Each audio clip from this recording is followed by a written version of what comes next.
Bubba Scrubba, Culture War Commentary, Volume 4, Episode 2, Marker. Well, this was a very eventful weekend in American politics. Obviously, the biggest news was the old warhawk Lindsey keeling over. What do I think about this? Mixed emotions. I mean, on one hand, this guy seemed like he was at least a professional politician. And I respect the fact that, he was a veteran, retired as a colonel. And I respect the fact that he was a staunch ally for Israel and Ukraine, even if both of those kind of relationships are now more complicated than they used to be. A lot of disinformation coming out about how he potentially died. Was he even in the country? Was he poisoned by Putin? I mean, we don't know for sure, obviously, but by all accounts, this guy was a world-class drunk. And he spent a lot of time on airplanes, traveling back and forth to Israel and Ukraine. He was just in the Ukraine over the weekend. And so you couple alcoholism, the effect that it has on your heart, the effect that being in a pressurized cabin for 10 hours at a time, frequently, and the likelihood of blood clots, pulmonary embolisms, etc., goes up exponentially. And even at my age, 50 years old, sitting on a plane for long periods of time, I definitely have to get up and move around. Otherwise, I can feel, a pressure and swelling in my legs. And so at 71, I can only imagine. Anyway, just like the complication of the whole thing, at least for the Republicans, is they're losing another crucial vote in the Senate. And with Mitch McConnell also being laid up, that's 2 votes now. And that could obviously help the Democrats block legislation, push stuff through, what have you, to kind of combat Trump. So I think from a kind of patriotic, strategic standpoint, this is a good thing, but it's a bad thing that, this guy, a sitting senator, died like this. Now, one thing I'd like to make clear is that maybe one of the reasons why I would feel good about him dying is because of his kind of public sycophantic relationship to Trump.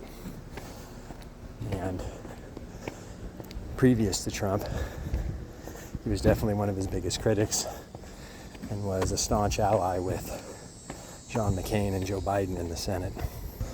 But after Trump's rise to power, this guy became one of the biggest dick snackers on the Hill. And I lost a lot of respect for him because of it. Going out on TV, talking about how we needed to back Trump up to do this and do that. And especially if it was Trump threatening military action, this guy was doubling down on it. And I never did appreciate his kind of glib attitude about sending off our sons and daughters to war, and how enthusiastic he was about that, especially considering this guy never had children of his own. Which brings me to a final point before I'll move on. Not that this makes a difference or not, but reading a lot of the comments after this guy's death, kind of reading what people were saying, a lot of people were basically insinuating that he was gay and that, that was a bad thing. And it doesn't matter one way or the other. If you're a good person, you're a good person. Now, him being a senior political figure for 25 plus years, 30 years, however long he's been in Congress, between the House and the Senate, obviously he was compromised by money, compromised by power. And so that made him a threat, made him a danger to democracy, to patriotism.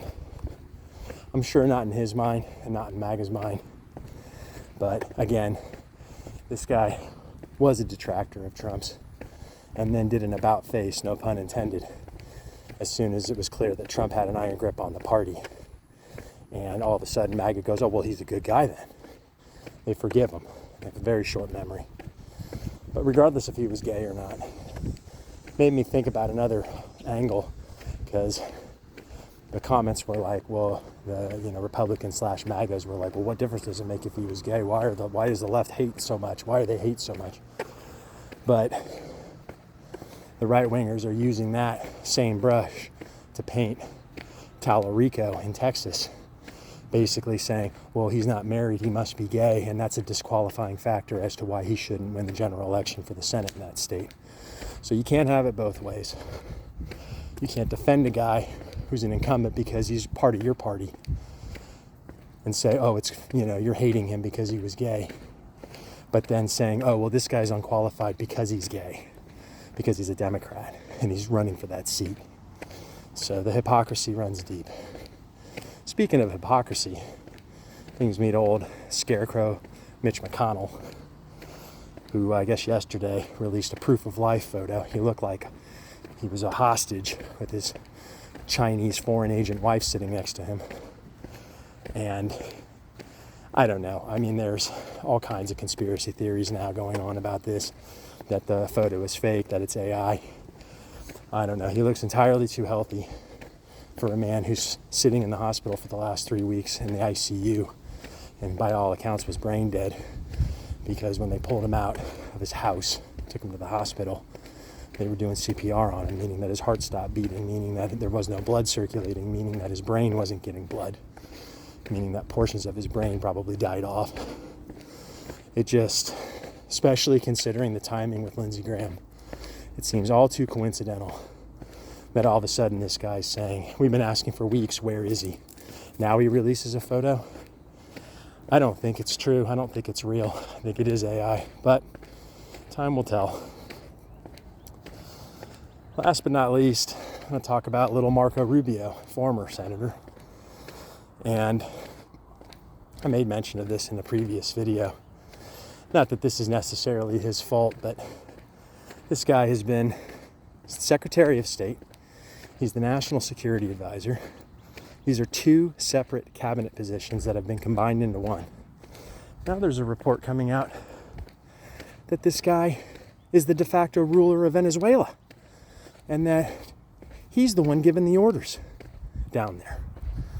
I mean, the corruption in this. I mean, if people cannot see that you have two cabinet positions combined into one, and then this guy is kind of de facto ruling another sovereign nation and directing how the assets of that country, from the oil that we're stealing from it and paying nickels on the dollar and funneling it back, and he's then directing how that money's being spent. I mean, a huge conflict of interest. Obviously, nobody in MAGA cares. Nobody in the Republican Party cares. I mean, I just cannot believe it. And, I mean, this guy, he's locked in a power struggle with J.D. Vance as to who's going to be the 28 nominee. I don't know if either of them are up to the task. I definitely don't think that the racist MAGA base is going to go for little Marco, wetback immigrant that he is. But this just reinforces the notion that they're potentially going to make a move in Cuba next, and he's going to be the war hawk behind that. Actually, the chicken hawk behind that, because this guy never served in the military. So that makes him even worse than Lindsey Graham in that regard. Anyway, I don't know how to, rationalize this in my mind, and I get a lot of comments, especially on my shorts, from you MAGA trolls about how this is all just business as usual and this is normal and that you're some bleeding heart liberal. I'm a registered Republican. I cannot believe that this is where our country is at. I really can't. One reason that I will vote Democrat down the line in the general election, which is against my voting ethos. Never vote party line politics, ever. Always vote in your own best interest. But that being said, I'm voting party line. And it's because I need some kind of semblance of, even if it's just a veneer of respectability and of some kind of anti-corruption or something. I don't know. I mean, I guess it shows you just how naive I am. But I'm struggling with this whole thing. Anyway, well, it's Monday, so I'll be making another video very soon. Hope everybody's having a good day. Better day than Lindsey Graham and Mitch McConnell, that is. and Trump for that matter. And I'll talk to you guys soon.